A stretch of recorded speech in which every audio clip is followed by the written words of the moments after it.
October 25, 1944, Philippine waters, east of Samar Island. Ensign William C. Brooks's hands gripped the binoculars with a barely perceptible tremor as he scanned the waters below his Grumman TBF Avenger. From 1,500 feet above the dark grey expanse, he pressed the radio transmitter. The words that poured out would send a jolt of terror through every sailor in Task Unit 77.43. Those are not our ships. The routine anti-submarine patrol had launched just moments earlier from the escort carrier USS St. Lo. What he was witnessing from his vantage point made no sense. Everything he'd been told about Japanese fleet positions suddenly meant nothing. Out of the dimness of early morning, silhouettes were taking shape on the horizon. Distinctive pagoda-style superstructures rising through patches of mist. The unmistakable profile of the largest battleship ever built cutting through the water.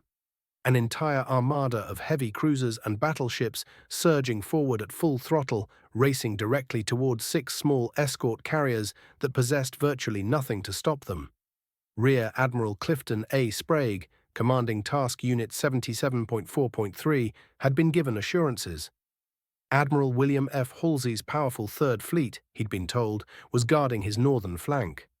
American battleships had supposedly sealed off the San Bernardino Strait between Luzon and Samar. But here, materializing from the morning haze at Aero 637, came the full crushing force of the Imperial Japanese Navy's center force. 4 battleships including Yamato, 6 heavy cruisers, 2 light cruisers, 11 destroyers. Against his 6 escort carriers, 3 destroyers, and 4 destroyer escorts, the numbers painted an impossible equation. Small, slow, fragile escort carriers versus some of the mightiest warships in the world. Yet what would happen in the next hours would shake naval warfare itself. Tiny destroyers would charge battleships in an assault that should never have worked. The path to this moment had unfolded over months as American forces pressed across the Pacific. By October 1944, liberating the Philippines had become strategically necessary. American troops landed on Leyte Island on October 20th, threatening to sever Japan's lifeline to the oil fields of the Dutch East Indies and rubber plantations of Southeast Asia. Without those vital resources flowing north, the Japanese war machine would choke and die within months. The Imperial Navy understood this existential crisis perfectly. They launched Operation Shogo 1, a Victory Operation 1, a sophisticated 3-pronged assault designed to annihilate the American invasion fleet anchored in Leyte Gulf. The concept itself was elegant, demanding precision coordination between 3 separate naval forces attacking from different directions. Vice Admiral Jisaburo Ozawa would lead the northern force southward from Japanese waters. His force included 4 aircraft carriers, though these flat tops had become hollow shells of their former strength. Carriers Zuikaku, Zuiho, Chitose and Chiyoda carried barely 100 aircraft combined, with pilots so raw that many could barely manage carrier landings. This entire force functioned as bait, designed solely to pull Halsey's powerful Third Fleet away from Leyte Gulf. Ozawa grasped his mission's nature. His carriers would draw Halsey northward, while the genuine strike came from elsewhere. Vice Admiral Shoji Nishimura would bring the southern force northward through Surigao Strait from below. His battleships Yamashiro and Fuso, the heavy cruiser Mogami, and 4 destroyers would assault the invasion fleet from beneath. And Vice Admiral Takeo Kurita would command the center force, the most formidable element, driving through the San Bernardino Strait to strike at the vulnerable transports in Leyte Gulf. The center force represented the remaining cream of Japanese naval power after 3 years of grinding attrition. The super battleship Yamato displaced 72,800 tons and mounted 9 18.1-inch guns, the largest naval weapons ever installed on any warship. Each cannon could hurl a 3,220-pound armor-piercing shell across 26 miles with devastating precision. Her sister ship Musashi steamed alongside her, an identical floating citadel that had never received a scratch in combat. Battleships Nagato, Kongo, and Haruna added their 14-inch and 16-inch armaments to the formation. 10 heavy cruisers provided devastating mid-range striking power. Atago, Takao, Maya, Chokai, Miyoko, Haguro, Kumano, Suzuya, Tone, and Chikuma, each mounted 8 or 10 8-inch guns capable of destroying anything smaller than a battleship. Light cruisers Noshiro and Yahagi screened the force with rapid-firing 6-inch batteries. 11 destroyers completed the arsenal. On paper, Operation Shogo 1 appeared brilliant, but American submarines had already begun unraveling it before the full plan even deployed. On October 23rd, submarines USS Dace and USS Data patrolled the Palawan Passage west of the Philippines when sonar operators detected the center force transiting toward Leyte. Commander David McClintock in Data and Commander Bladen Cleggett in Dace coordinated a textbook attack. At dawn on October 23rd, they struck hard. Data's torpedoes slammed into heavy cruiser Otago, Kurita's flagship. The explosions tore the ship to pieces. Otago vanished beneath the surface in 18 minutes, dragging 360 men down with her. Vice Admiral Kurita abandoned his command, swimming desperately in shark-infested waters before rescue by destroyer Kishinami. The psychological weight of nearly perishing while his flagship exploded around him would haunt Kurita's decisions 48 hours later off Samar. Data's second spread struck heavy cruiser Takao, shearing off her stern and flooding her engine compartments. Though Takao endured, she was crippled and limped back to Brunei escorted by 2 destroyers, removing 3 ships from Kurita's force. Dace torpedoed heavy cruiser Maya, which erupted spectacularly and sank within minutes. Within a single hour, American submarines had destroyed 2 heavy cruisers, crippled a third, and nearly killed the Japanese commander. Kurita transferred his flag to Yamato and pressed eastward regardless. The operation demanded his arrival at Leyte Gulf at dawn on October 25th. No time existed for reorganization or doubt. The following day, October 24th, brought catastrophe. American carrier aircraft from Halsey's Third Fleet located Kurita's force transiting the Sibuyan Sea in the central Philippines. Wave after wave of dive bombers and torpedo planes hammered throughout the afternoon. The super battleship Musashi became the focus of the American assault. Across 4 hours, Musashi absorbed punishment that would have sunk any other warship afloat. American pilots reported hitting her with 19 torpedoes and 17 bombs, though Japanese records documented 11 torpedoes and 10 bombs. The precise count remained debated, but the outcome proved indisputable. At 19:35 on October 24th, Musashi capsized and sank, taking more than 1,000 men beneath the waves. Her sister ship Yamato would arrive the next morning without her. Kurita's force suffered such tremendous punishment in the Sibuyan Sea that he temporarily reversed course westward around 1500, appearing to retreat. American pilots reported the center force as heavily damaged and withdrawing from battle. Admiral Halsey, aboard his flagship USS New Jersey, made the fateful decision that would leave Leyte Gulf's northern flank exposed. That same evening, Halsey received reports of Ozawa's carrier force approaching from the north.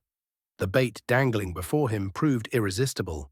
Carriers represented the decisive weapon of Pacific naval warfare, the instruments that had prevailed at Coral Sea and Midway, that had devastated Japanese bases from Rabaul to Truk. A chance to destroy the remnants of Japan's carrier fleet could not be overlooked.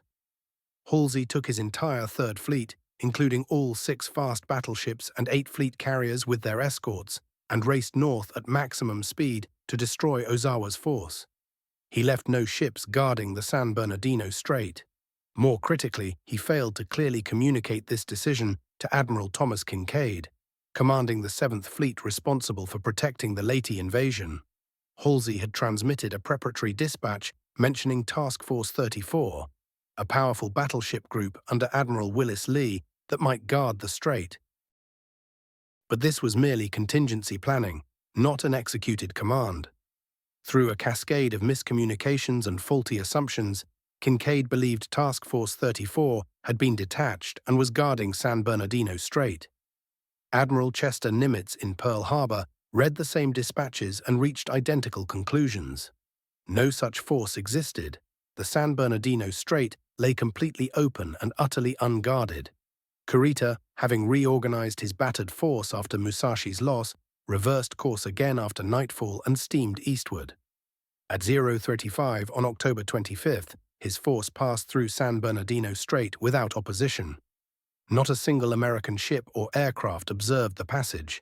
The center force had been diminished but remained formidable. 4 battleships led by Yamato, 6 heavy cruisers including Chokai, Jikuma, Haguro, Kumano, Suzuya, and Tone, light cruisers Noshiro and Yahagi. 11 destroyers now headed south along Samar's eastern coast toward completely undefended American landing beaches. Between Kurita's overwhelming firepower and General Douglas MacArthur's 130,000 vulnerable troops ashore stood only 3 small task units of escort carriers. These flat-tops designated Taffy 1, Taffy 2, and Taffy 3 were never designed for surface combat. Built on merchant ship hulls at Kaiser shipyards in Vancouver, Washington, they moved slowly, carried light armament, and possessed minimal armor plating. Their role involved providing close air support for troops and conducting anti-submarine patrols. The carriers mounted a single 5-inch gun for self-defense and numerous 40mm and 20mm anti-aircraft weapons. Their aircraft carried bombs and rockets meant for Japanese bunkers and vehicles, not armor-piercing ordnance for naval engagements. The carriers themselves achieved maximum speeds of 18 knots, barely faster than the merchant ships they'd been converted from. Japanese cruisers sustained 30 knots, meaning they would close the distance regardless of American maneuvering. Taffy 3, positioned northernmost closest to San Bernardino Strait, was commanded by Rear Admiral Clifton A. Sprague. The 48-year-old career officer was called Ziggy, distinguishing him from Rear Admiral Thomas L. Sprague, no relation, commanding Taffy 1, 90 miles southward. Ziggy Sprague's force consisted of 6 Casablanca-class escort carriers, each displacing 7,800 tons, roughly 50,000 tons combined. USS Fanshawe Bay, hull number CVE-70, served as flagship. USS St. Lo, CVE-63, USS White Plains, CVE-66, USS Kalinin Bay, CVE-68, USS Kitcombe Bay, CVE-71, and USS Gambia Bay, CVE-73, completed the carrier contingent. Each carrier embarked approximately 28 aircraft divided between FM-2 Wildcat fighters, improved variants of the earlier F-4F Wildcat, and TBF Avenger torpedo bombers. Taffy 3's total aircraft strength numbered roughly 165 planes, matching 2 fleet carriers in size, but with pilots trained primarily for ground support rather than naval combat. Screening these carriers were 7 small warships collectively termed the Small Boys, a designation reflecting both their modest dimensions and their crew's sardonic affection for unglorious escort duty. 3 Fletcher-class destroyers provided primary firepower. USS Johnston, DD-557, USS Hull, DD-533, and USS Heermann, DD-532, each displaced 2,100 tons, fully loaded, and mounted 5 5-inch guns in enclosed turrets. These weapons fired 54-pound shells to ranges of 18,000 yards under perfect conditions, though effective combat range proved considerably shorter. Their main anti-ship weapons consisted of 10 21-inch torpedo tubes arranged in 2 quintuple mounts, carrying Mark 15 torpedoes with 825-pound warheads and ranges of 10,000 yards at 46 knots. 4 John C. Butler-class destroyer escorts completed the screen. USS Samuel B. Roberts, DE-413, USS Dennis, DE-405, USS John C. Butler, DE-339, and USS Raymond, DE-341, displaced only 1,350 tons each and mounted just 2 5-inch guns, lacking the sophisticated fire control systems of larger destroyers. They carried 3 torpedo tubes, adequate for anti-submarine work, but minimal for surface combat against battleships whose armor exceeded the destroyer escort's entire hulls in thickness. At Aero 637 on the morning of October 25, 1944, Ensign William C. Brooks spotted the approaching Japanese force during his routine anti-submarine patrol. The pre-dawn sky displayed the dirty yellow-gray hue characteristic of tropical mornings, with broken clouds at 1,500 feet and visibility extending roughly 20 miles, interrupted by occasional rain squalls. Brooks had launched from St. Lo at Aero 605 as part of the Combat Air Patrol and Anti-Submarine Sweep. His orders seemed routine: patrol a sector 20 miles north and west of Taffy 3, watch for submarines, and report anything unusual. At 06:37, something decidedly unusual appeared on the northern horizon. Brooks descended to investigate and radioed his initial sighting. Ships bearing 240 degrees, estimate 4 battleships, 7 cruisers, 11 destroyers. Rear Admiral Sprague received the initial report with disbelief bordering on annoyance. "Some screwy young aviator reporting our own ships," he muttered to his staff on Fanshawe Bay's flag bridge. "The identification must be faulty. Those had to be Admiral Halsey's battleships from Task Force 34. Everyone understood Task Force 34 was guarding San Bernardino Strait. Sprague ordered Brooks to verify his identification. 3 minutes later at 0640, Brooks confirmed his sighting with words that made Sprague's blood freeze. "I can see pagoda masts. I see the biggest meatball flag on the biggest battleship I ever saw." There remained no mistaking those distinctive pagoda-style superstructures. Those were Japanese battleships, and they were charging directly toward Taffy 3 at high speed.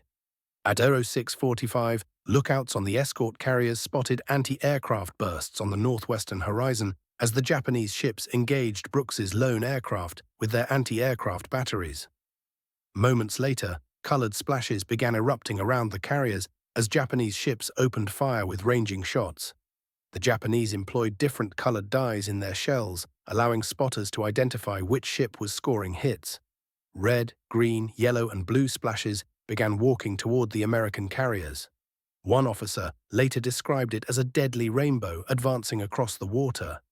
The brilliant hues created beautiful yet terrifying fountains as shells weighing hundreds of pounds detonated against the sea. At 0646, Yamato fired her first salvo from maximum range. The 18.1-inch guns hurled 9 tons of steel and explosive toward the smaller American carriers. Sprague confronted an impossible tactical dilemma with no favorable options. His carriers could not outrun the Japanese force. Even coaxing 19 knots from engines designed for 18, the carriers would be caught within 2 hours at most. His 5-inch guns could not penetrate battleship or cruiser armor. The destroyer's guns could damage cruiser superstructures, but not sink them. His aircraft were armed for ground support missions with general-purpose bombs and rockets, not armor-piercing munitions or torpedoes. The torpedo bombers carried Mark 13 aerial torpedoes, but most had already expended them on dawn strikes against shore installations. The nearest American heavy ships capable of challenging Kurita belonged to Admiral Jesse Oldendorf's bombardment group 90 miles to the south. Those battleships had just annihilated the Japanese southern force in a night engagement at Surigao Strait and had depleted most of their armor-piercing ammunition. They could not reach Samar for hours, even at maximum speed. Admiral Halsey's Third Fleet lay 300 miles to the north, pursuing Ozawa's carriers. Even if recalled immediately, Halsey's battleships required 6 hours to reach Samar. Sprague possessed perhaps 15 minutes before Japanese shells found their range and began systematically destroying his carriers. Yet in those minutes, he formulated a response that would become a masterclass in tactics against overwhelming odds. First, he ordered all carriers to launch every available aircraft immediately. Pilots scrambled to their planes, still wearing pajamas or shorts, engines fired before pre-flight checks finished, and planes roared off carrier decks armed with whatever ordnance happened to be loaded. Some carried depth charges designed for submarines. Others carried general-purpose bombs for shore bombardment. Some launched with empty racks, pilots intending to make dry runs to distract Japanese gunners. Second, Sprague turned his formation east-southeast toward a rain squall his radar operator had spotted 5 miles ahead. The weather would partially obscure his ships and purchase precious minutes. Third, he ordered maximum speed from his carriers. Engineering crews pushed boilers beyond design specifications, coaxing every possible revolution from turbines never intended for sustained combat operations. Fourth, Sprague commanded his escorts to generate smoke. The destroyers and destroyer escorts carried chemical smoke generators that could produce thick artificial fog banks. Combined with black funnel smoke from the carrier's overheated boilers, the smoke would create a dense screen between the carriers and Japanese optical rangefinders. At 06 Fuads, Sprague transmitted an unencrypted radio message on all frequencies. Under attack by Japanese cruiser force of 4 battleships, 7 cruisers, at position 11 degrees 46 minutes north, 126 degrees 20 minutes east. Request immediate assistance. The clear text broadcast violating standard radio security was received by every American naval unit in the Philippines and triggered immediate panic in multiple headquarters. Admiral Kincaid, still engaged with remnants of the Southern force, realized with horror that no American heavy ships protected the northern approach. Admiral Halsey, 300 miles north of Cape Engano, engaging Ozawa's carriers, received Sprague's call with equal horror. Though relief would require hours to arrive, Taffy 3 possessed only minutes. At 0701, the first Japanese salvos began landing among the carriers. The magnitude of incoming fire defied comprehension for men who had spent the war providing close air support and hunting submarines. Yamato's 18.1-inch guns fired shells weighing 3,220 pounds, projectiles heavier than compact automobiles. Heavy cruiser 8-inch guns fired 260-pound shells designed specifically to gut unarmored targets like escort carriers. Battleship Congo's 14-inch guns added their weight to the barrage. Against this onslaught, the carrier's thin steel hulls, fractions of an inch thick in places, offered no protection whatsoever.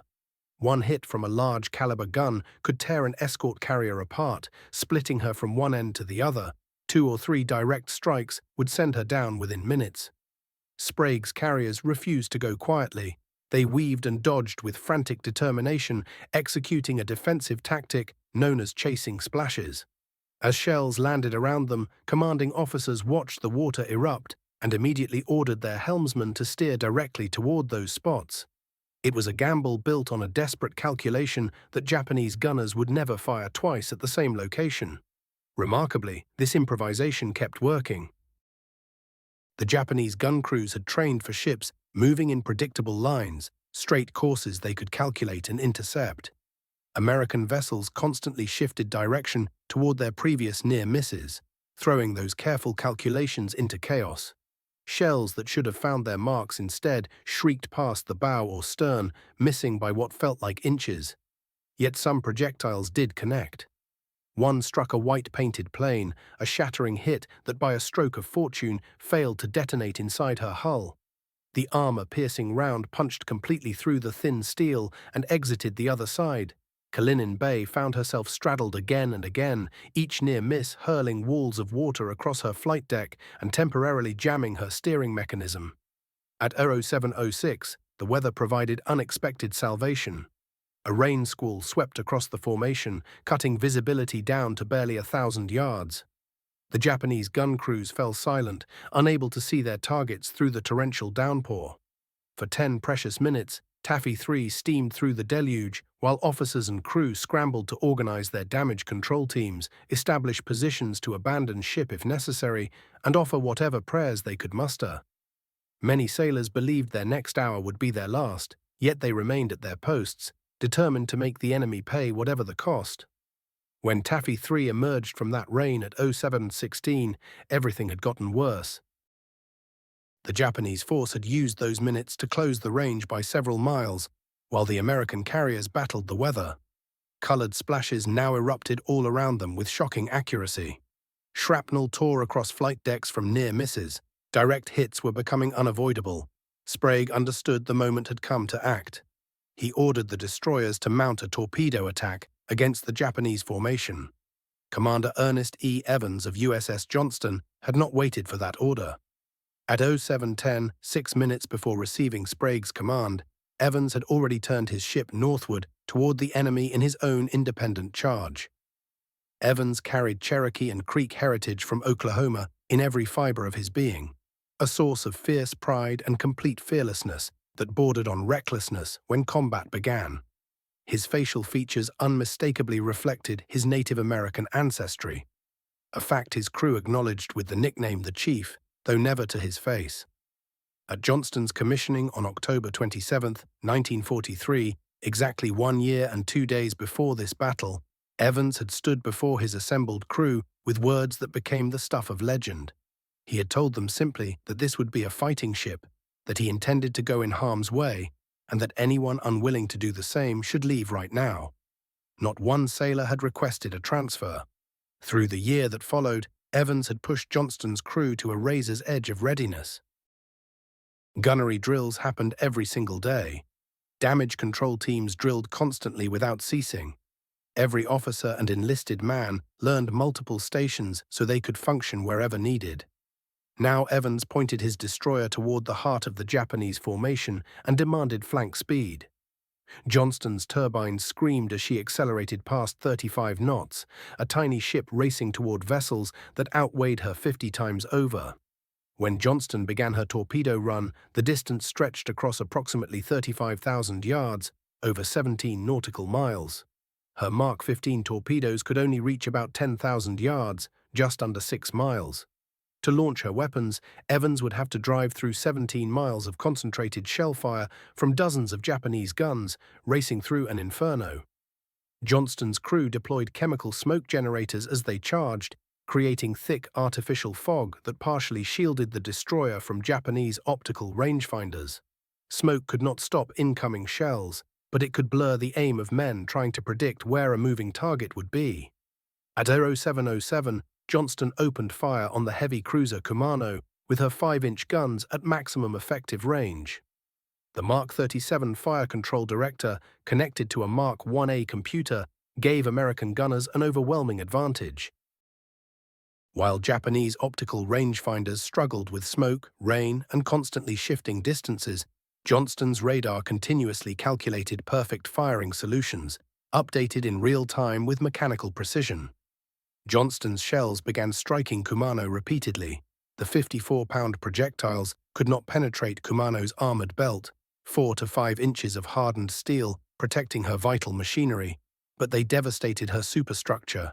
Her exposed works, where inner compartments and flammable materials created endless vulnerabilities.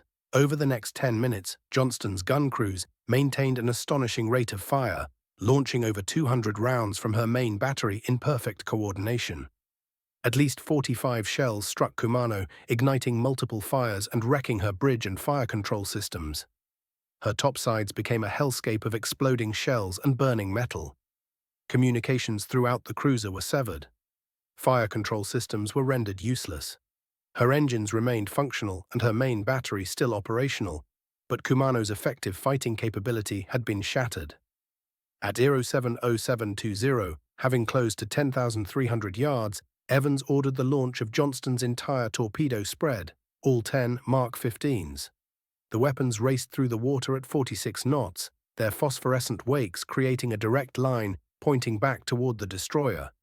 One torpedo, possibly two, slammed into Kumano's bow. The detonations tore away the entire front section of the cruiser from the bow straight back to the forward turret. Kumano's speed dropped instantly to 8 knots as floodwater poured through the massive cavity where her bow had been. She turned away from the battle, now escorted by the heavy cruiser Suzuya assigned to protect the crippled ship, removing 2 major Japanese units from the fight at the battle's critical opening phase. A 2,100-ton destroyer had accomplished the impossible, crippling a 13,000-ton heavy cruiser armed with 10 8-inch guns, each one individually more powerful than Johnston's entire main battery. But victory demanded an immediate and terrible price. At 0703, as Johnston turned to hide in her own smoke, Yamato's gun directors identified what they believed to be an American light cruiser and unleashed a full 9-gun salvo. The Japanese had misidentified Johnston as a much larger warship based on her aggressive attack and the heavy damage she had inflicted on Kumano. From 20,300 yards away, over 9 nautical miles distant, Yamato's optical rangefinders had locked onto Johnston with deadly accuracy. 3 18.1-inch shells struck Johnston almost simultaneously.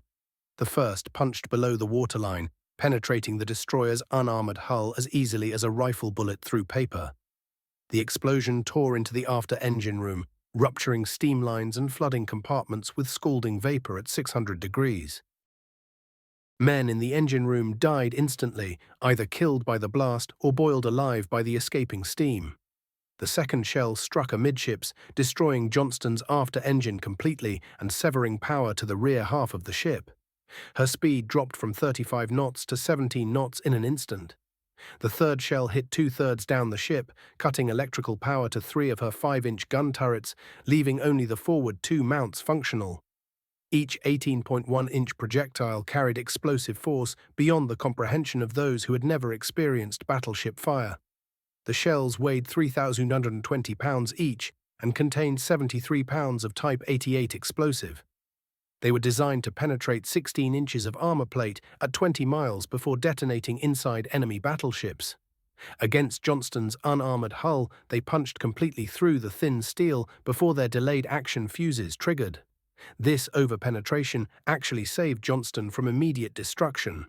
Had the shells detonated on impact, they would have blown the destroyer in half. Yet the damage remained catastrophic. Johnston's after third was a twisted wreck of torn steel and flooding compartments. Yamato's secondary battery of 6.1-inch guns fired simultaneously with the main battery. 355mm shells slammed into Johnston's superstructure with devastating effect. One shell struck amidships, destroying an anti-aircraft fire director and killing its crew. 2 more struck forward, obliterating the torpedo director and tearing apart the bridge. The bridge became a slaughterhouse of steel splinters and body parts. Commander Evans was knocked off his feet by the blast, 2 fingers of his left hand severed by a steel fragment. His uniform shirt was literally torn from his body by the concussion. His chest and face were peppered with small steel fragments. Much of his bridge crew was killed instantly. Navigator Ed DeGardi lost part of his left hand to shrapnel. The helmsman was wounded but maintained his post through instinct and training, keeping the ship under control. The quartermaster was killed at his station. Blood covered every surface on what remained of the bridge. With power lost to 3 gun turrets, steering control severed, engines crippled, and half his bridge crew dead or wounded, Johnston should have been finished. Naval doctrine dictated that a destroyer suffering such damage should retreat immediately or face certain destruction. But Evans was not a standard officer, and Johnston's crew was not a standard crew. Damage control parties worked with desperate efficiency born from endless training drills. Within 10 minutes, they had restored electrical power to the 2 forward gun turrets through emergency cables. They had re-established steering control at the emergency station on the fantail. Evans, despite severe wounds and significant blood loss, refused medical treatment beyond minimal field dressing to stop the bleeding. "All medical supplies should be saved for men who need them more than I do," he ordered the ship's doctor. Evans relocated his command from the shattered bridge to the fantail where manual steering was now being conducted. He shouted steering orders through an open hatch to sailors manually turning the rudder by hand, cranking the heavy mechanism that normally operated through hydraulic power. Johnston was still in the fight, reduced to 17 knots with 3 of 5 guns out of action and half her crew dead or wounded. She remained combat effective through the sheer determination of her crew and the leadership of a captain who refused to quit. USS Hull and USS Heermann began their own torpedo runs, followed shortly by the 4 destroyer escorts. The converging attacks created chaos in the Japanese formation. The Japanese ships had been steaming in a cruising formation optimized for speed and mutual support, not designed for maneuvering combat. The aggressive American attacks forced them to maneuver independently to avoid torpedoes, breaking up their coordinated fire plans and creating confusion in their command and control systems. Japanese commanders had expected to overwhelm the American carriers through sheer firepower. Instead, they found themselves dodging torpedoes, maneuvering to avoid collisions, and losing track of both enemy positions and their own ships' locations amid smoke and rain. USS Hull, commanded by Commander Leon S. Kinberger, charged directly toward the Japanese battleships in the center of their formation. At 0743, she launched 5 torpedoes at battleship Congo from 9,000 yards. The battleship turned hard to starboard to avoid the spread, combing the torpedoes by presenting her narrow bow and allowing the weapons to pass harmlessly down her length. But the maneuver forced Congo to cease firing temporarily and took her out of position in the formation. At 0754, Hull fired her remaining 5 torpedoes at heavy cruiser Haguro from under 6,000 yards, terrifyingly close in naval combat terms. At least 1 torpedo struck Haguro in her engineering spaces, causing flooding and forcing the cruiser to reduce speed for damage control. but Hull paid a terrible price for her audacity. Japanese shells began hammering the destroyer as she made her approach. Over the next 45 minutes, Hull absorbed over 40 major-caliber hits from battleship and cruiser guns. Her bridge was destroyed by an 8-inch shell that killed most of the officers stationed there. Her forward engine room flooded from hits below the waterline. Her No. 2 gun mount was blown off its foundation. All steering control was lost, forcing the ship to be conned from the emergency steering station aft. All power was lost when her remaining engine room flooded. At 8:30, with his ship dead in the water, listing heavily and sinking, Commander Kinberger ordered the crew to abandon ship. Hull rolled over onto her port side and sank stern first at 8:55. Of her crew of 273 officers and men, only 86 survived. 187 died, either killed by shell hits, drowned when the ship sank, or taken by sharks during the 2 days survivors spent in the water awaiting rescue. USS Heermann, commanded by Commander A. Tully Hathaway, executed perhaps the most daring single maneuver of the entire battle. At 0754, she launched her full spread of torpedoes at battleship Haruna from 4,400 yards, less than 2.5 miles. The torpedoes missed as Haruna turned hard to avoid, but the battleship was forced to turn away from the carriers, taking her temporarily out of effective gun range. Moments later, Heermann found herself trapped between 2 columns of Japanese heavy cruisers closing from different directions. With suicidal courage and remarkable ship-handling skill, Hathaway steered Heermann directly between battleship Congo and heavy cruiser Chikuma, crossing both ships' bows at point-blank range in a textbook crossing of the T maneuver executed in reverse. The Japanese ships, faced with an American destroyer suddenly appearing directly between them at ranges of less than 5,000 yards, were forced to turn hard to avoid collision. In doing so, they masked each other's gunfire and lost track of Heermann in the confusion. Heermann escaped the trap with damage from several near misses, but no direct hits, having forced 2 major Japanese units to break off their pursuit of the carriers. Her aggressive attack and brilliant seamanship had disrupted the Japanese formation at a critical moment. Throughout the battle, Heermann continued engaging targets of opportunity, her 5-inch guns scoring hits on multiple cruisers, though causing relatively little damage against their armored hulls. The 4 destroyer escorts, designed for anti-submarine warfare and never intended for surface combat against heavy ships, followed the destroyers into battle after initial hesitation. At 0742, Rear Admiral Sprague ordered the Little Wolves, the radio call sign for destroyer escorts, to attack. The initial order was somewhat ambiguous, and the destroyer escort commanders were unsure whether they were supposed to join the destroyer's coordinated attack or conduct a separate assault. After several minutes of confusion, Lieutenant Commander Robert W. Copeland of USS Samuel B. Roberts decided to act independently rather than wait for clarification. He ordered his ship to follow the destroyers into battle. Samuel B. Roberts was the smallest of the small boys, displacing only 1,350 tons fully loaded, about the size of a World War I destroyer. Copeland had pushed his ship beyond her design limits to keep pace with the larger destroyers, dangerously overpressuring her boilers to 660 pounds per square inch, well beyond the design limit of 440 pounds. The engineering crew maintained this pressure for over an hour, gambling that the boilers would not explode, coaxing 28.7 knots from a ship designed for a maximum speed of 24 knots. Black smoke poured from Roberts's stack as her boilers strained beyond their design capacity. Before ordering his ship into battle, Copeland addressed his crew over the ship's public address system with words that would become legendary in Navy lore. He told them this would be a fight against overwhelming odds, from which survival could not be expected. They would do what damage they could. The words were matter of fact, not dramatic. Copeland simply stated the tactical reality every man aboard already understood. They were charging toward heavy cruisers in a ship designed to fight submarines. Their chances of survival were minimal, but their duty was clear. The carriers had to be protected regardless of cost.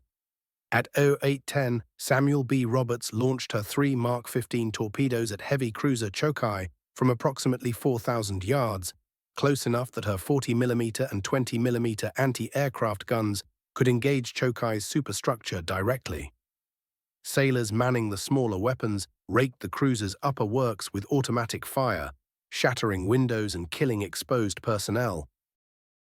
One torpedo struck Chokai's stern engineering spaces, causing catastrophic damage to her propulsion system. Combined with a 500-pound bomb hit from a Taffy 2 aircraft that detonated in her engine room minutes later, Chokai was left dead in the water with uncontrollable flooding.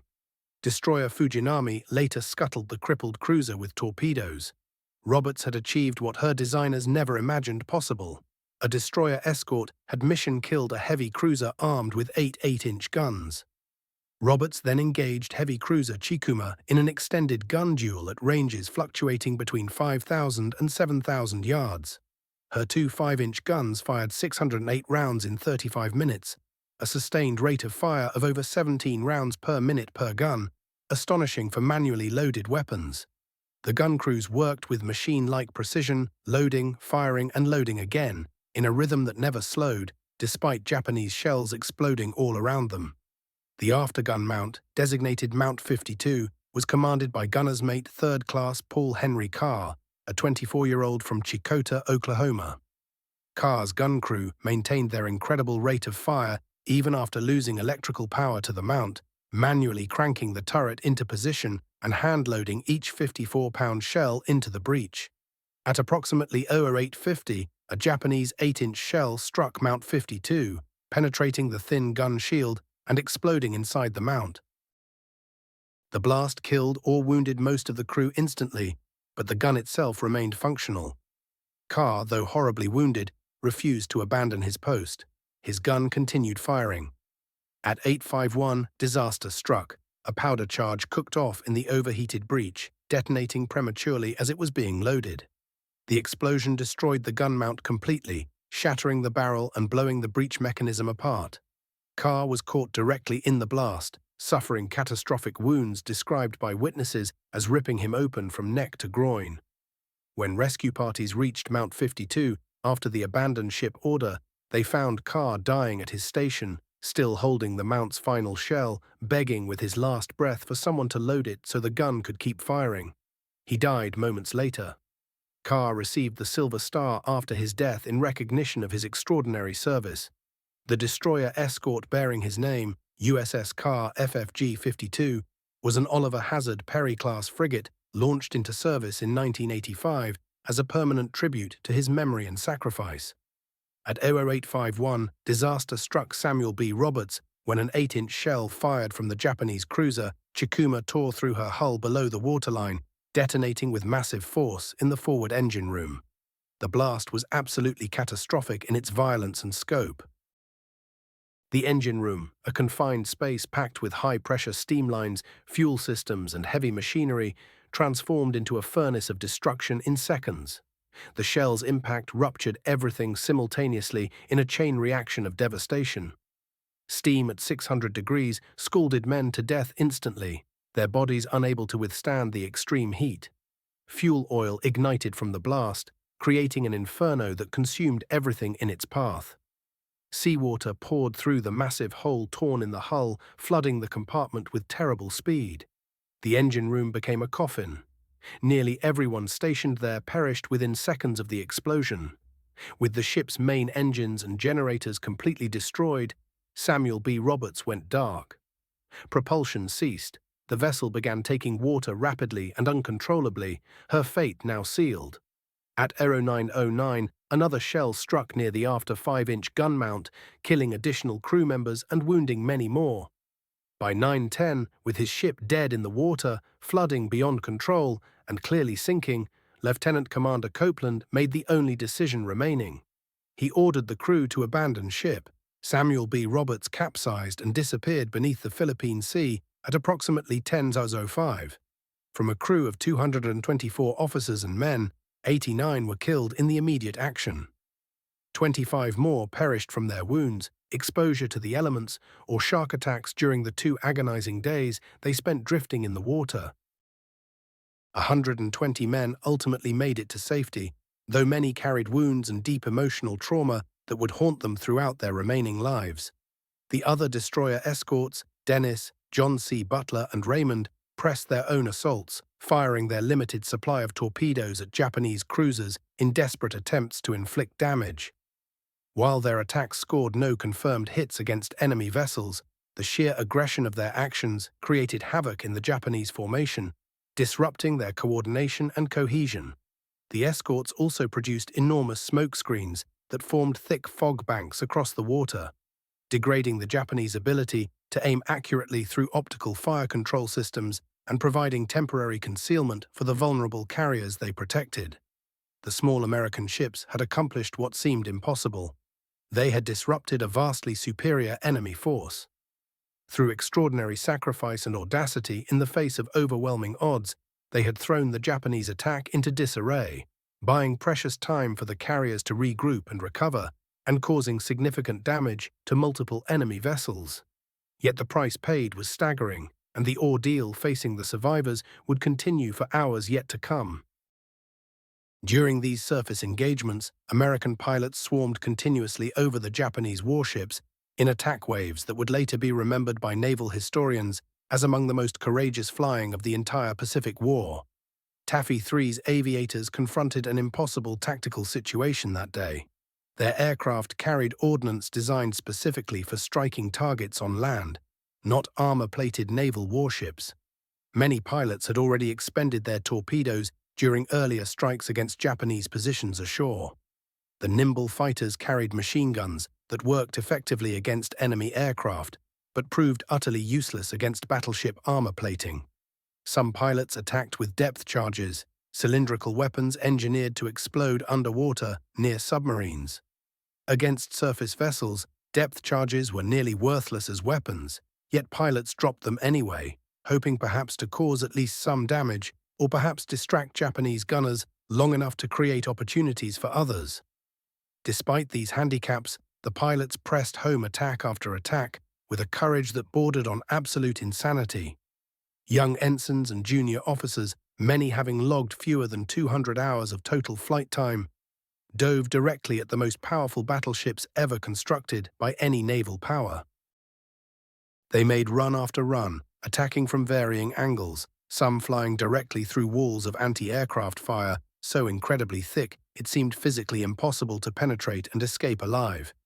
When bombs and torpedoes finally ran out, the pilots made dry runs, diving at Japanese ships with empty weapons racks, forcing enemy commanders to alter course and maneuver, thereby disrupting the accuracy of their gunnery. The psychological impact on the Japanese commanders proved profound and unexpected. Vice Admiral Kurita, witnessing wave after wave of American aircraft attacking his formation, became convinced he faced full fleet carriers, not the small escort carriers he had been briefed about. The sheer ferocity and relentless persistence of the air assault seemed impossible from the modest jeep carriers he knew his force faced. The coordination between different pilot squadrons suggested a much larger, more powerful force than intelligence indicated. As word of the desperate situation spread, pilots from Taffy 2 joined the ongoing battle. Rear Admiral Felix Stump, commanding Taffy 2, immediately ordered his squadrons rearmed with more substantial ordnance. Avenger torpedo bombers were loaded with precious 5-inch rockets and 500-pound general-purpose bombs, representing the heaviest weapons available to the escort carriers. Within 30 minutes of the first distress call reaching Taffy 2, Stump launched strike after strike against Kurita's formation. Throughout the running surface battle lasting approximately 90 minutes, Taffy 2 launched 3 complete strikes totaling more than 70 individual sorties against Kurita's force, each one pressing home with determination despite terrible odds. These coordinated air assaults proved devastatingly effective. 3 Japanese heavy cruisers were sunk outright, while others suffered damage that disrupted Japanese command and control throughout the entire engagement. At approximately 0820, aircraft from Taffy 2 struck the heavy cruiser Suzuya with a near miss that detonated her starboard forward torpedo tubes. The Type 93 Long Lance torpedoes, each packed with 1,080 pounds of high explosive, detonated in a catastrophic chain reaction. The explosions tore massive holes in Suzuya's hull and ignited fires that quickly spread beyond control. The cruiser's damage control personnel fought desperately against the advancing flames and flooding waters, but the damage proved too severe to overcome. By noon, with fires blazing completely out of control and ammunition beginning to cook off explosively, Suzuya was abandoned by her crew. She sank that afternoon at approximately 13:20.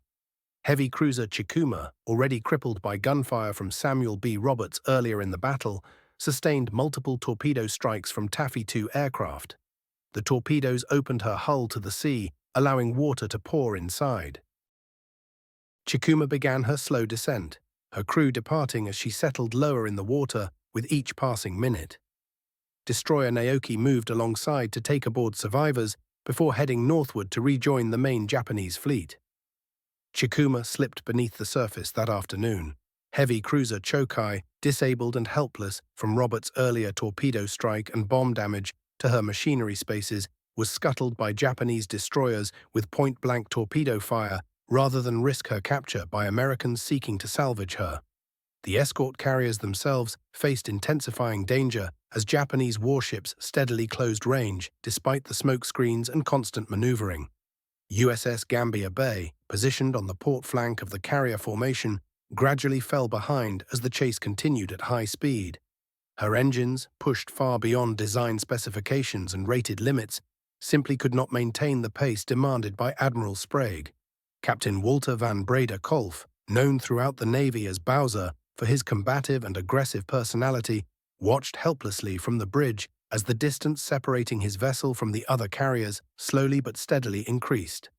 By 0800, Gambia Bay had become dangerously isolated, a straggler separated from the protective screen of the formation and vulnerable to concentrated enemy fire.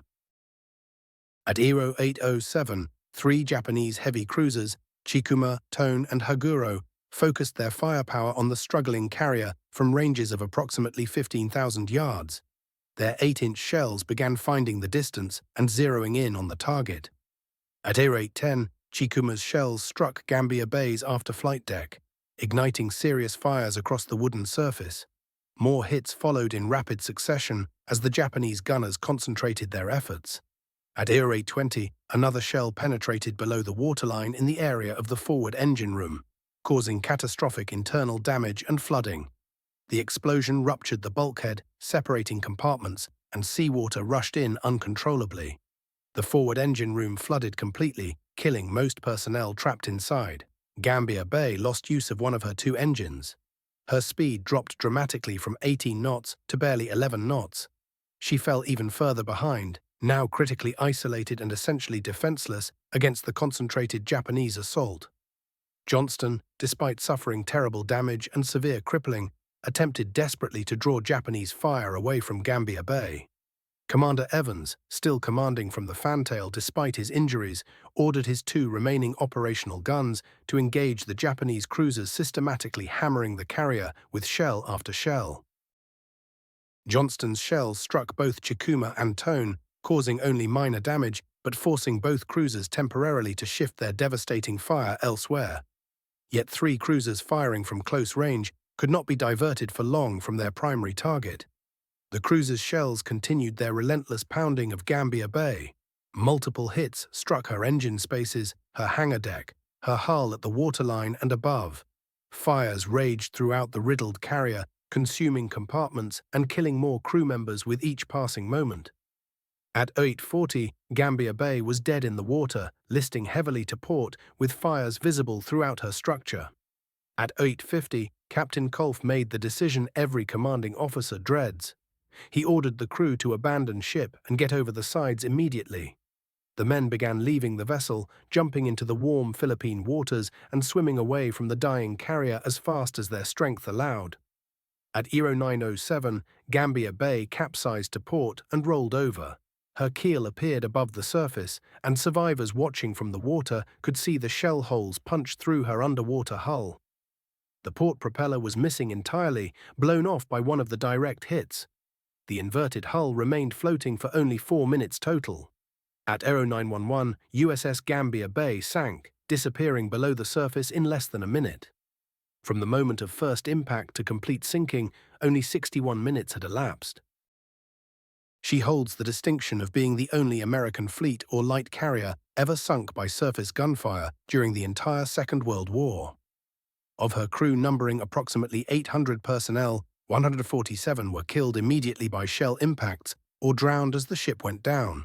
Many more would perish in the water over the subsequent 2 days in that shark-infested sea. Nearly 700 men entered the water as Gambier Bay sank, and they would spend 50 grueling hours floating and treading water in shark-infested seas before rescue vessels finally located them. The other carriers, though suffering heavy damage, remained afloat through desperate maneuvering tactics, thick smoke screens, and the sacrificial efforts of their escort ships.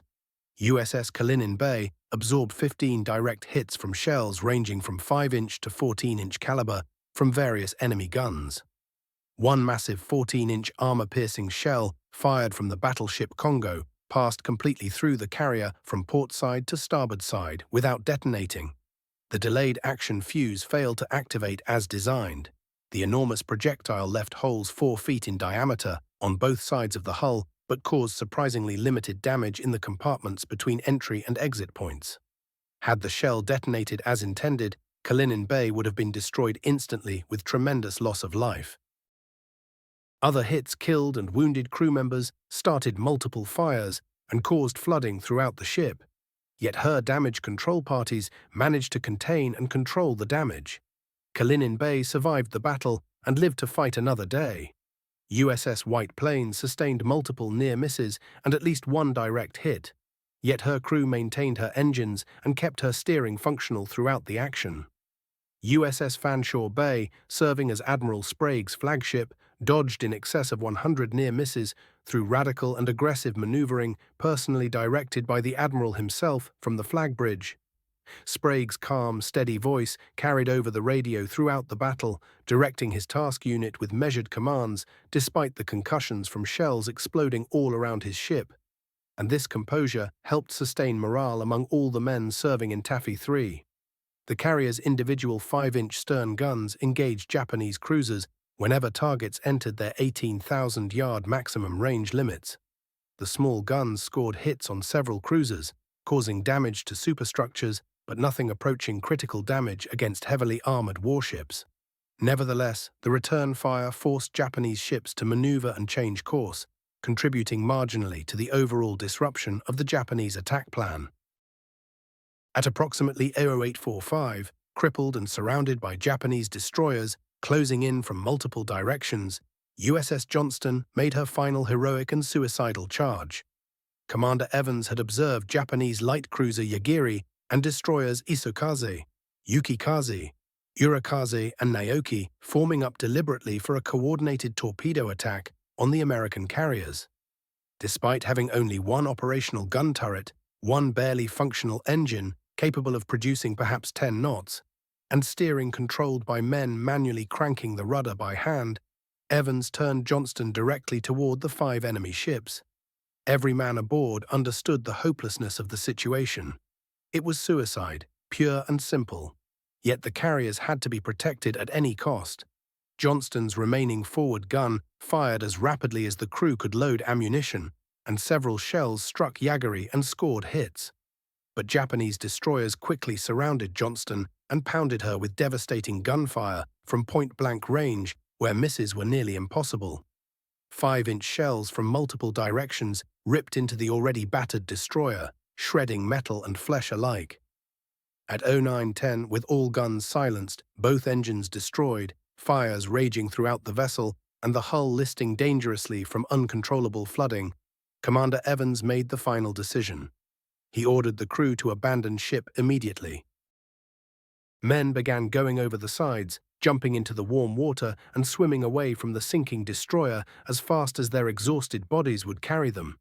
At 10:10, USS Johnston rolled over onto her port side and sank rapidly beneath the waves.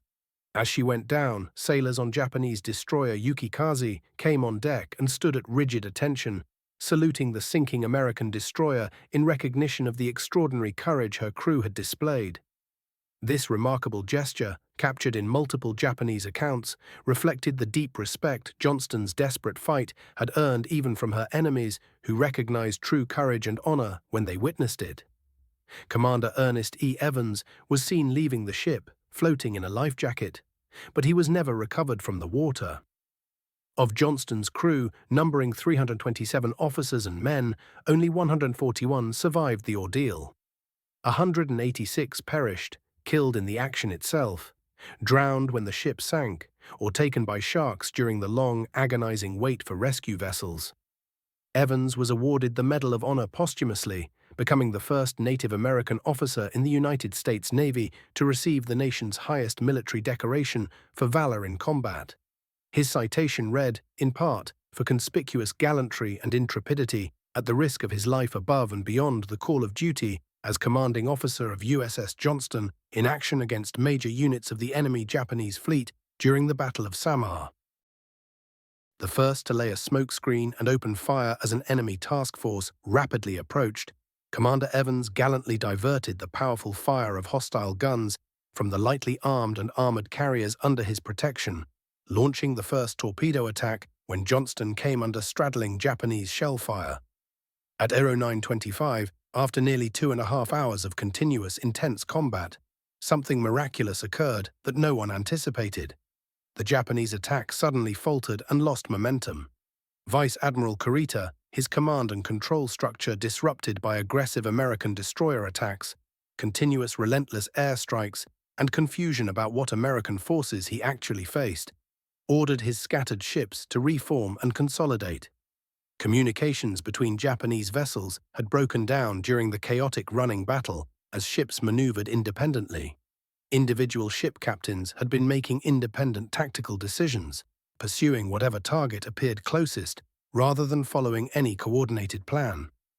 Kurita feared he was facing the main American carrier force with heavy battleships nearby, positioned and ready to trap his scattered fleet. At 09:25, he ordered a general retirement northward to consolidate his scattered and battered fleet. What Kurita did not realize was that he had been on the absolute verge of total and complete victory. The American destroyers were sunk or actively sinking. The destroyer escorts were exhausted of torpedoes, critically low on ammunition, and suffering heavy damage. The carriers were nearly depleted of fuel and ammunition for their aircraft. Gambier Bay was going down. The remaining carriers were damaged and steadily slowing. Another 30 minutes of sustained Japanese attack would have destroyed Taffy 3 completely, leaving the Leyte Gulf invasion beaches utterly defenseless against Japanese battleship fire and bombardment. Instead, Kurita withdrew his force. The decision remains controversial and debated among naval historians 8 decades later. Some argue Kurita lost his nerve after nearly drowning when his flagship Otago was torpedoed and sank. Others contend he was simply too cautious, unable to accept casualties in pursuit of a decisive victory. Still others maintain his decision was reasonable given the information available to him at that specific moment in the battle. From the American perspective, the withdrawal seemed utterly incomprehensible and impossible to believe. Aboard USS Fanshawe Bay, a signalman standing near Admiral Sprague called out words that perfectly captured the surreal and almost unreal moment. "God damn it, boys, they're getting away." Officers and crew members stood frozen in disbelief as the massive Japanese battleships and cruisers turned northward and began steaming away from the carriers they had been on the very verge of destroying completely. Sprague himself was incredulous and stunned. He had been absolutely certain his entire force would be annihilated and destroyed. His official after-action report, filed days later, reflected his amazement at the outcome and his sense of divine intervention. The success of Taffy 3, Sprague wrote, was nothing short of special dispensation from the Lord Almighty himself. Fleet Admiral Chester W. Nimitz would later echo this exact sentiment in his official assessment of the battle, adding his own observation that Taffy 3's survival defied all rational tactical analysis and should have been impossible. But there was no time for relief or celebration in those moments. At 10:50, even as Taffy 3 recovered from the surface action and rescued survivors from the water, a new and unexpected threat suddenly appeared from the skies. 5 Japanese aircraft approached at low altitude from the western horizon, climbed to approximately 2,500 feet, then dove directly and deliberately toward the American carriers. These were not conventional bombing attacks in any sense. The pilots had no intention whatsoever of pulling out of their dives to escape. They were aiming their entire aircraft as living weapons directly at the American ships below. The Divine Wind, the Kamikaze Special Attack Corps, was making its first organized appearance of the entire war. One Mitsubishi A6M0 fighter crashed directly into USS Kitcon Bay's port side near the waterline. Its bomb detonated violently on impact, blowing a significant hole in the carrier's hull and causing internal flooding, but the damage proved not to be fatal. Kitcon Bay's crew controlled the flooding through rapid damage control action and kept the ship operational and fighting. Another kamikaze targeted USS White Plains, but concentrated anti-aircraft fire destroyed it before impact. The aircraft exploded in mid-air and crashed into the sea short of its target, showering the carrier with burning debris but causing no significant damage to the vessel. USS St. Lo was not as fortunate in that moment. At 10:53, a Zero fighter piloted by Lieutenant Yukio Seki dove through intense anti-aircraft fire, punched through St. Lo's wooden flight deck near the centerline. The aircraft's 250-kilogram bomb detonated inside the hangar deck, igniting aviation gasoline and armed ordnance waiting to be loaded onto aircraft. Secondary explosions tore through the carrier as bombs and torpedoes cooked off in the intense, raging heat. Within minutes, flames consumed St. Lo from bow to stern. The fires spread faster than any damage control party could contain them. At 11:25, with fires blazing completely out of control and major explosions occurring every few minutes, Captain Francis J. McKenna ordered the crew to abandon ship. The USS Lo erupted into a towering inferno at 11:25 that morning, consumed by flames that reached skyward before the ship slipped beneath the waves in mere minutes. She became the first major American warship to fall to a kamikaze attack, a distinction that would haunt the nightmares of sailors throughout the remainder of the war. The psychological weight of this new tactic would burden American naval personnel for years to come. Yet in October of 1944, this suicide assault remained novel, its full devastating potential not yet comprehended by those facing it. Taffy 3 had somehow endured both the surface onslaught and the aerial suicide attacks, but the price paid was overwhelming. 4 vessels lay at the bottom of the Philippine Sea: the Johnston, the Howell, the Samuel B. Roberts, and the Gambia Bay, along with the escort carrier USS St. Lo, sent down by kamikaze. Numerous other vessels suffered serious damage. American servicemen paid with their lives, 1,161 killed or missing, with another 903 wounded. Sailors who leapt from sinking ships found themselves adrift in the tropical waters surrounding them, clinging to whatever floated, waiting up to 50 hours before rescue vessels finally reached them.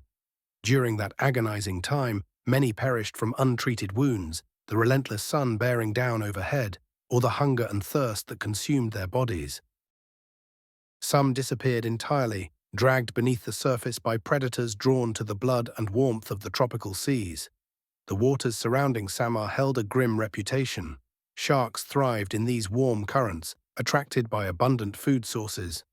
Survivors reported constant sightings of dorsal fins cutting through the water around them. Men simply vanished. Others succumbed to injuries that modern medicine could have easily treated. But hours of exposure in salt water transformed survivable wounds into fatal ones. Yet Taffy 3 had accomplished its mission. The landing beaches at Leyte Gulf remained secure.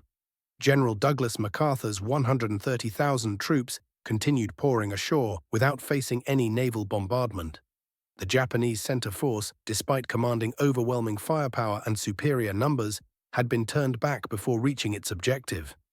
After breaking contact, the Japanese warships hovered in Samar's waters for hours, attempting to reorganize and assess their damage before changing course repeatedly. North, then west, then southwest, then north again. By roughly 1:30 in the afternoon, American observers recognized the unmistakable pattern. The Japanese were withdrawing permanently from Leyte Gulf. Vice Admiral Kurita turned his formation westward, transiting back through San Bernardino Strait that evening, heading back toward Brunei. American pilots from Admiral Halsey's fast carrier task forces pursued the retreating Japanese throughout that afternoon and into evening on October 25th, launching repeated attacks. The light cruiser Noshiro fell to airstrikes. The destroyer Harushio was damaged so severely she required beaching on Samar's coast, where she was later destroyed. The destroyer Nahuaki, packed with survivors from the heavy cruiser Chikuma, encountered American cruisers, the Vicksburg, Miami, and Biloxi, during the night passage through San Bernardino Strait. Concentrated gunfire from the American cruisers crippled her. The destroyer Owen finished her with torpedoes. She went down with every soul aboard, including over 1,200 survivors from the Chikuma. The Battle of Leyte Gulf stands as the largest naval engagement in human history when measured by tonnage, geographic expanse, and strategic consequences. Over 200,000 personnel engaged across approximately 100,000 square miles of ocean. The Japanese Navy committed virtually every operational warship still available. The Americans deployed major components of both 3rd and 7th Fleets. The engagement actually comprised 4 distinct major battles fought across 4 days spanning 500 miles. The Battle of the Sibuyan Sea on October 24th saw American carrier aircraft sink the battleship Musashi. The Battle of Surigao Strait, during the night of October 24th through 25th, featured American battleships delivering an annihilating blow to the Japanese Southern Force, the final battleship versus battleship engagement in naval history. The Battle of Cape Engano on October 25th saw Admiral Halsey's carriers destroy all 4 of Ozawa's carriers. And on the morning of October 25th, the Battle of Samar saw Taffy III's desperate stand against the center force. The Japanese Navy lost 26 warships, totaling 306,000 tons of displacement. 3 battleships went down, Musashi in the Sibuyan Sea and Yamashiro and Fuso at Surigao Strait. 4 fleet carriers sank at Cape Engano, Zuikaku, Zuiho, Chitose, and Chiyoda. 10 cruisers were destroyed, including 3 off Samar. 9 destroyers were lost. Over 10,500 Japanese sailors perished during those 4 days of combat. The Imperial Japanese Navy would never function as a major fighting fleet again. Fuel shortages plagued the surviving vessels, and the loss of experienced personnel reduced the Navy to a purely defensive force incapable of launching strategic operations. The Americans lost 6 ships, totaling 37,000 tons. The light carrier Princeton was sunk by Japanese air attack on October 24th. 2 escort carriers, Gambier Bay and St. Lo, were lost off Samar. 2 destroyers, Johnston and Hole, sank off Samar. 1 destroyer escort, Samuel B. Roberts, was lost off Samar. American casualties totaled 2,800, with 300 killed and 913 wounded across all 4 engagements. The strategic victory proved complete and total. The Japanese Navy had gambled everything on Operation Shogo 1 and lost catastrophically. The Battle of Samar, the centerpiece action within Leyte Gulf, occupies a singular place in naval history for its sheer impossibility. Never before or since has such a disparity in forces produced such an outcome. The numbers defied conventional logic. 4 battleships, 6 heavy cruisers, 2 light cruisers, and 11 destroyers faced off against 6 escort carriers, 3 destroyers, and 4 destroyer escorts. The tonnage ratio favored the Japanese by approximately 10-1. The firepower disparity grew even more extreme. The Yamato's main battery alone could deliver more shell weight in a single salvo than all of Taffy III's guns combined could fire in 5 minutes. Yet the smaller force not only survived, but forced the larger force to retreat without accomplishing its objectives. How could this seeming mathematical impossibility have occurred? Professional analysis reveals multiple contributing factors, each important but insufficient alone to explain the outcome. First, the aggressive torpedo attacks from American destroyers disrupted Japanese formation discipline at the critical moment. Kurita's ships had been steaming in a formation designed for fuel economy and mutual support during their approach, not optimized for surface combat. When American torpedoes began threatening them, individual commanders were forced to maneuver independently to avoid the attack. Coordination vanished as each captain made separate decisions. The result was chaos that severely degraded Japanese gunnery effectiveness. Ships masked each other's firing lanes. Radio circuits became overwhelmed with conflicting reports and orders. Japanese commanders lost situational awareness of both American positions and their own fleet's dispositions. American smokescreens laid down by destroyers and destroyer escorts compounded the confusion, drastically reducing visibility and neutralizing Japanese optical fire control systems that required clear sight lines. Second, American radar-guided gunnery proved vastly superior to Japanese optical fire control systems under the conditions prevailing off Samar. The Mark 37 fire control director, linked to a Mark 1A computer, allowed American destroyers to produce accurate firing solutions continuously. Despite smoke, rain squalls, rapidly shifting ranges, and violent maneuvering, Johnston, Hole, and Herman scored repeated direct hits on Japanese ships from distances and conditions where Japanese return fire struggled to find targets. The technological advantage partially compensated for the American disadvantage in gun size and displacement. Japanese fire control depended primarily on optical rangefinders, sophisticated instruments performing superbly under perfect conditions, but degrading rapidly when visibility suffered. The smoke and rain off Samar created an environment where American radar provided an overwhelming edge. Third, American damage control training proved far superior to Japanese practices, keeping damaged American ships fighting long after they should have been disabled. Johnston remained effective for over 2 hours after losing half her power, 3 of 5 gun turrets, and suffering flooding in multiple compartments. Kalinin Bay absorbed 15 direct shell hits, including one 14-inch projectile that passed completely through her hull. The emphasis on damage control training, combined with superior compartmentation in American hull designs, paid enormous dividends. Japanese damage control proved less effective, partly reflecting design philosophies emphasizing offensive striking power over defensive survivability, partly due to less rigorous training. When American destroyers struck Japanese cruisers, the damage often proved more catastrophic than comparable damage to American vessels. Fourth, Japanese armor-piercing shells designed to penetrate battleship plating often over-penetrated the paper-thin hulls of American destroyers and escort carriers, reducing their destructive force. These shells featured delayed action fuses triggering detonation only after penetrating several inches of steel, perfect against battleship armor belts measuring 8 to 16 inches thick, but problematic against destroyer hulls barely a fraction of an inch thick. Shells frequently passed completely through before detonating, limiting the damage inflicted internally. Had the Japanese been firing high-explosive shells with instantaneous fuses designed for unarmored targets, the destruction to American vessels would have been catastrophic. Every hit would have torn massive holes in thin-hulled ships. The fact that many Japanese shells over-penetrated was simply fortunate for the Americans.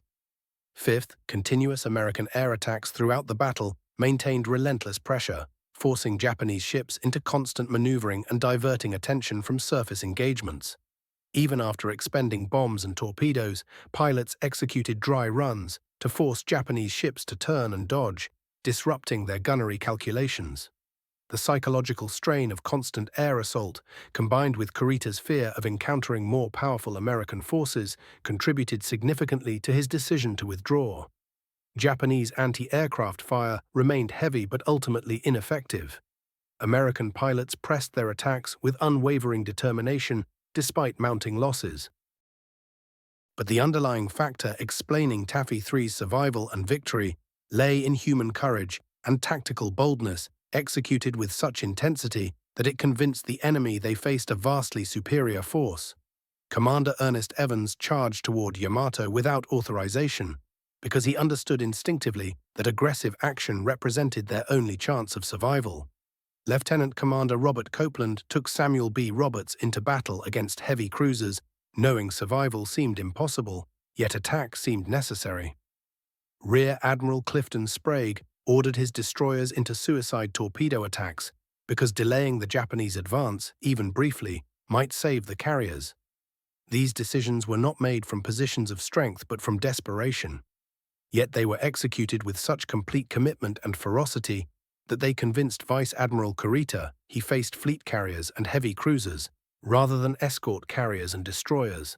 The Japanese had been trained in Mahan-inspired naval doctrine, emphasizing decisive fleet engagements between capital ships.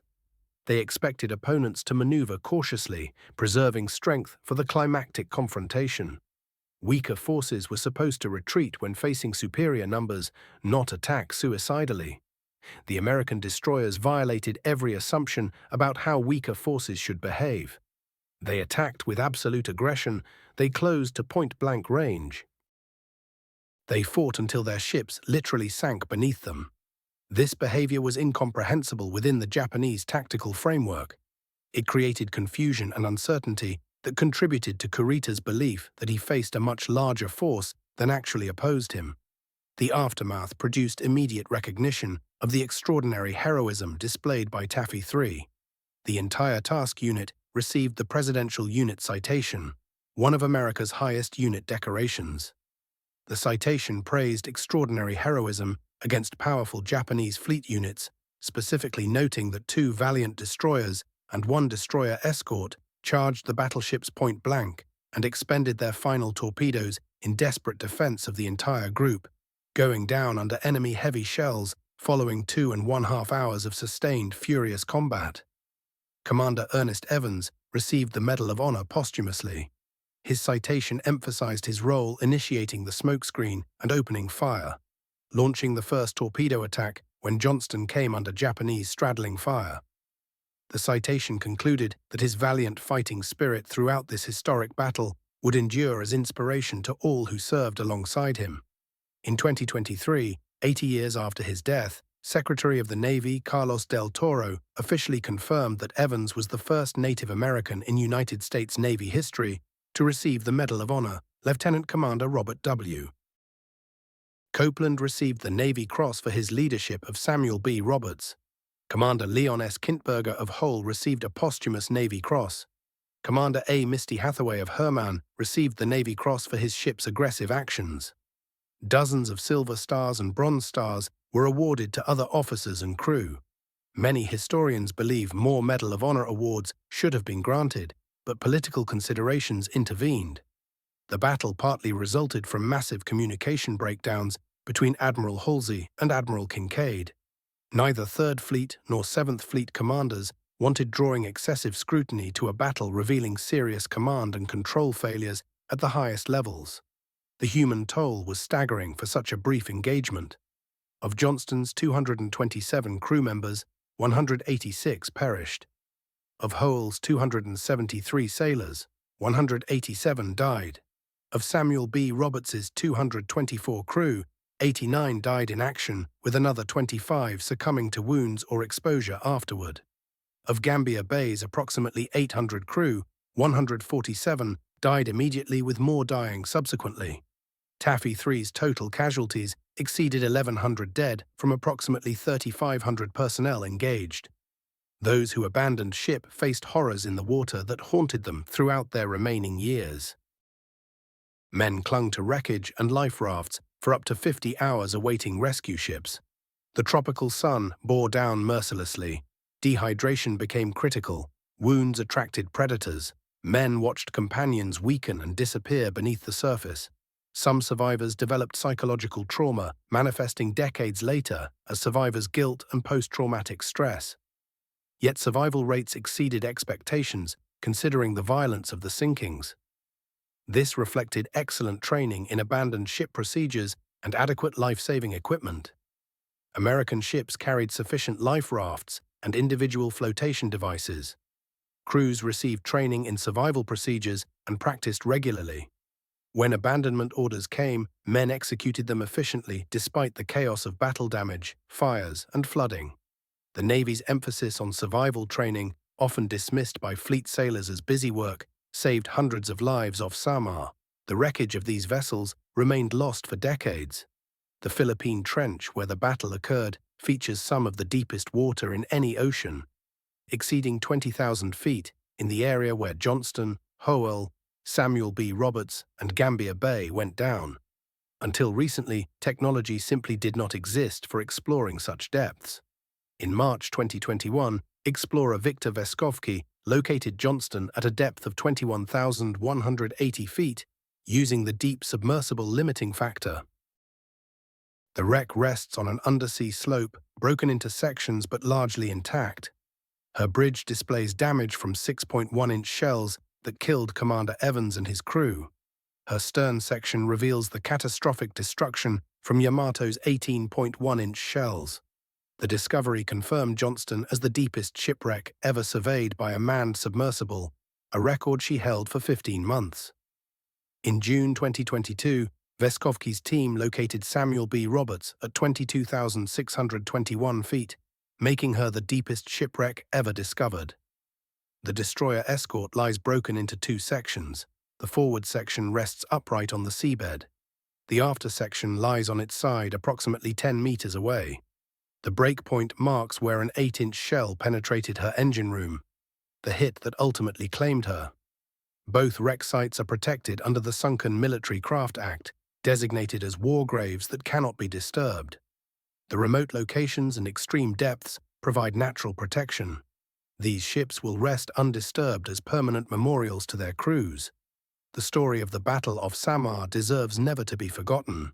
It represents the finest traditions of naval service and the highest ideals of courage under fire. When small destroyers charged battleships directly, they wrote a chapter in naval history, standing as testament to what courage, sacrifice, and unwavering refusal to accept defeat can accomplish even when defeat appears absolutely certain. Fleet Admiral Chester W. Nimitz offered the most definitive assessment. The success of Taffy III was nothing short of special dispensation from the Lord Almighty. Historian Samuel Eliot Morrison, official historian of United States naval operations in World War II, provided the most enduring tribute. In no engagement in its entire history has the United States Navy shown more gallantry, guts, and gumption than in those 2 morning hours.